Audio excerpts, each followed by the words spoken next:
Welcome back to my channel. কেমন আছো তোমরা সবাই? আমি অ্যাথেনা বলছি। গ্রামে থেকে বোন আজকে ঢাকায় এসেছে আর ফোন দিয়ে বলছে ও আমার জন্য কিছু নিয়ে এসেছে আর সেগুলো আনতে যেন আমি তার হোস্টেলে যাই। তো সেগুলো আনতেই আমি তার হোস্টেলে এখন যাচ্ছি।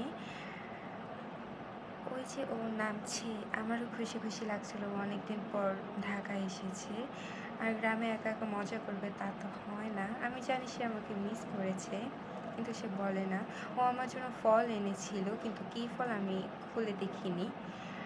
আর বলতে বলতেই যাওয়ার সময় হয়ে গেল। রাতে ঢাকা আমার অনেক ভালো লাগে দেখতে, আর রিক্সায় তো আরও বেশি ভালো লাগে। আমি অনেক এনজয় করেছি এটা। আর বলতে বলতেই চলে এসেছি আমার এলাকায়। তো আজকের ব্লগটা এই পর্যন্তই।